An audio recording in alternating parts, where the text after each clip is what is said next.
Alors vous allez devoir me supporter, donc je vais essayer de faire vite aussi pour regagner un petit peu de temps. Donc on passe à la suivante. Donc la présentation qui était celle initialement prévue. Voilà, donc sur la biodiversité, sujet sur lequel nous travaillons en équipe. Certains sont ici d'ailleurs du projet, nos amis de l'Espagne et du Portugal, du Douro et du Penedès. Nous avions une réunion avec nos collègues du CIVC sur ce sujet hier. Et bien sûr, l'équipe, certains le connaissent, Martin Van Elden, qui avait intervenu lors du workshop sur la biodiversité, avec sa collègue Josefa Genser. Donc c'est un projet effectivement européen qui va majoritairement alimenter cette réflexion. Alors, quelques mots quand même sur... on a beaucoup parlé de développement durable appliqué à la viticulture. Sur le concept tel qu'il a été formalisé au sein de l'OIV, avec une définition et un guide. Je sais que le site est en cours de restructuration, mais vous avez un guide que vous pouvez trouver sur le site de l'OIV, en tapant sur Google OIV. Et donc, effectivement, j'avais eu l'occasion de coordonner cette démarche.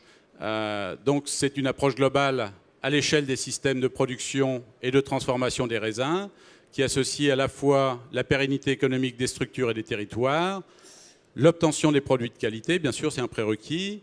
La prise en compte des exigences d'une viticulture de précision, ce n'est pas simplement mettre des GPS partout, mais c'est aussi peut-être adapter, pour ce qui est le cas de la Champagne, en fonction du parcellaire. Il y a des parcelles peut-être qui doivent être traitées, d'autres pas, pour prendre un exemple concret.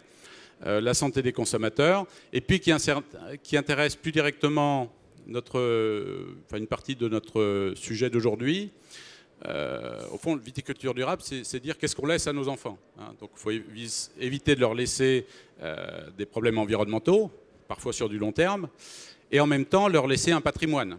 Sachant que la consommation de vin, ce n'est pas un acte alimentaire comme les autres, c'est un acte culturel. Donc cette culture s'appuie effectivement sur un préconditionnement culturel que nous avons au cours de notre jeunesse, avec des aspects historiques, donc avec des aspects également associés à une très grande diversité culturelle autour du vin. C'est pas pour rien d'ailleurs qu'il y a des publications, il y a un bon exemple en bas, de nombreuses publications d'ouvrages sur le vin. Donc c'est aussi la prise en compte de ce qu'on appelle les externalités, c'est-à-dire la valorisation des aspects patrimoniaux, qu'ils soient historiques, culturels, écologiques et paysagers. Donc c'est à la fois une notion éthique par rapport à l'ensemble de la planète et également une notion par rapport à nos descendants viticoles, du monde viticole, qui pourront s'appuyer là-dessus pour perpétuer effectivement la culture du vin, qui est le moteur de la consommation. Alors, ce qui est intéressant aussi, c'est qu'on a formalisé il n'y a pas très longtemps, donc de 2011, c'était voté effectivement au niveau de la dernière Assemblée Générale, donc le terroir. Donc le terroir, pour faire vite, c'est bien sûr la dimension physique. On a des particularités climatiques, de pédologie, de ce qu'on appelle la géomorphologie, donc la pente par exemple. Donc ça confère effectivement un produit original. La Champagne est un très bon exemple. Mais le terroir inclut aussi ces fameuses externalités, donc des caractéristiques spécifiques du sol, de la topographie, du climat, mais également du paysage et de la biodiversité. Donc tout cela, effectivement, est important. Et là-dessus, c'est vrai que c'est un sujet sur lequel j'ai beaucoup insisté et avec un peu de mal, j'ai réussi à faire passer ces notions. Alors, donc à partir de ce terroir virtuel, on voit bien qu'on a d'une part, bien sûr, des aspects environnementaux liés à la durabilité à l'échelle de l'exploitation de la cave. Et puis, de plus en plus, la préoccupation au niveau de ce qui se passe au terroir, depuis bien sûr la gestion du ruissellement, l'érosion, réduction des intrants par une lutte intégrée, les paysages également et la biodiversité. Alors cette biodiversité est apparue vers les années 80, a été formalisée au niveau de la conférence de Rio par une variabilité des organismes vivants de toute origine, y compris entre autres les écosystèmes terrestres, marins et autres systèmes aquatiques, ainsi que les complexes écologiques dont ils font partie. Donc ce n'est pas simplement la diversité des animaux, des espèces, mais c'est aussi leur mode de fonctionnement que l'on intègre dans la biodiversité, comme le souligne l'évêque. Donc les risques tels qu'ils avaient été soulignés au niveau d'une conférence qui s'était tenue là-dessus à Paris en 2005 pour l'agriculture, ça peut être déjà la perte de pollinisateurs. Hein. Si demain on n'avait plus d'abeilles ou d'autres pollinisateurs, s'il fallait le réaliser artificiellement, ça ne serait pas sans problème, je pense. C'est un service gratuit dont on ne se rend pas forcément bien compte. Et puis des pertes de diversité intraspécifiques, hein, donc au sein des espèces, parce que c'est vrai que la sélection du coup a privilégié certaines espèces qui sont intéressantes à un moment T, mais qui nous dit que dans 10 ans, dans 20 ans ou dans un siècle, ces espèces ne seront pas intéressantes. Le meilleur exemple que l'on ait, c'est imaginons qu'on ait eu disparition de toutes les espèces américaines avant le phylloxéra. Quid des solutions pour se sortir de ce phylloxéra en Europe, hein, c'est parce qu'on a su retrouver des variétés qui à l'époque, enfin des espèces plutôt qui n'étaient pas forcément intéressantes, mais c'est elles qui nous ont permis effectivement de pouvoir lutter contre le phylloxéra. Donc ce n'est pas ce qui se passera dans 50 ans, un siècle, 2 siècles ou 3 siècles. Alors cette biodiversité, qui parfois d'ailleurs pose des problèmes, est reprise au niveau donc réglementaire, hein, sous forme de directives, oiseaux, intérêts floristiques, faunistiques, et tout cela étant regroupé au sein du réseau Natura 2000. Donc c'est une forme de zonage écologique de l'ensemble de l'Europe qui est en cours de finalisation. Donc l'idée, c'est une idée qui me tient à cœur, c'est que le terroir, donc c'est pas simplement un support physique, mais c'est le support d'un écosystème culturel. Hein, donc écosystème parce que c'est un milieu vivant, et c'est un milieu dit anthropisé, pour lequel l'homme a fait des choix de culture, des choix de mode de conduite, et ce qui nous amène d'ailleurs la très grande diversité des paysages. Alors un des aspects bien sûr, d'un point de vue agronomique, c'est ce qu'on appelle la diversité fonctionnelle, hein, au sens viticole, c'est-à-dire que ça a été mis en évidence notamment par mon collègue Gilles Santenac, le fait que par exemple quand on traitait avec des insecticides non ciblés, on détruisait les typhodromes, et du coup on avait apparition effectivement d'acariens. Donc là il y a tout un enjeu pour essayer de réguler la biodiversité dans un sens favorable. Et c'est vrai que c'est compliqué parce que chaque écosystème est différent, et donc il faut pratiquement faire une thèse pour chaque secteur viticole. On a parfois, pour pouvoir avoir cette ouverture internationale du workshop, des applications un peu plus surprenantes, mais qui sont utilisées d'ailleurs par les aéroports. Donc c'est l'utilisation de rapaces que utilisent nos collègues américains ou néo-zélandais, plutôt que de mettre des filets. Donc on s'arrange pour maintenir des rapaces sur des zones viticoles, de manière à chasser les oiseaux, qui sont très problématiques dans certains vignobles, soit des vignobles isolés, mais en Nouvelle-Zélande c'est souvent le cas. Donc, effectivement, cette diversité est très importante. Hein. Ce sont des millions, et on est loin de connaître encore l'ensemble des espèces dans le monde, qu'il s'agisse des oiseaux et encore plus dès qu'on va vers l'infiniment petit. Donc, l'idée, ça a été, à partir d'une collaboration avec l'équipe de Marten van Helden, et un travail qui était réalisé chez nous depuis plusieurs années sur le paysage, avec notamment Karine Herbin qui interviendra tout à l'heure.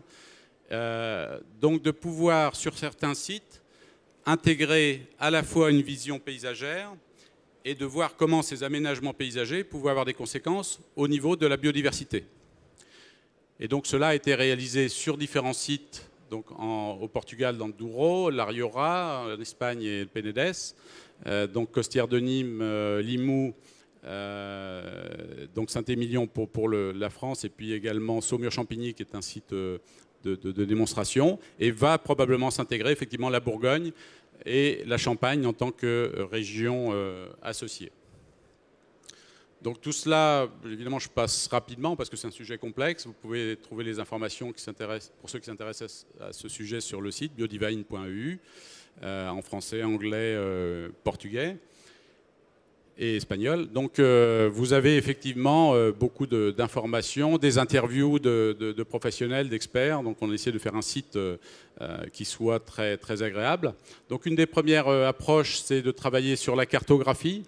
La cartographie, on a une base de données européenne de couverture des sols, Corinne Landcover, qui nous donne effectivement la couverture du sol un peu partout en Europe. Et c'est vrai que de regarder ce qui se passe au niveau des vignobles, c'est très intéressant de comprendre qu'un vignoble, certains vignobles vont être, on va dire, relativement intensifs sur certaines zones, ce qui peut être le cas de la Champagne et de la Bourgogne, puisqu'on privilégie effectivement les zones de pente. Par contre, d'autres vont être beaucoup plus dispersés et entourés d'espaces naturels. Donc c'est vrai que c'est une première approche qui est effectivement assez intéressante. Ça va passer. Et ça permet ensuite même d'aller de manière plus fine, ça c'est le travail de nos stagiaires, avec du relevé de terrain complémentaire et par des démarches de type système d'information géographique, jusqu'à la caractérisation fine et qui peut permettre d'envisager la plantation de haies à tel endroit, l'enherbement, etc. Donc la cartographie est un outil précieux, complémentaire au terrain, bien évidemment, ça c'est important, mais qui peut permettre effectivement d'orienter des aménagements. Alors, le cœur du projet, c'est la mesure de cette diversité par une méthode qui a été développée par Marten van Helden à partir de techniques développées en Australie.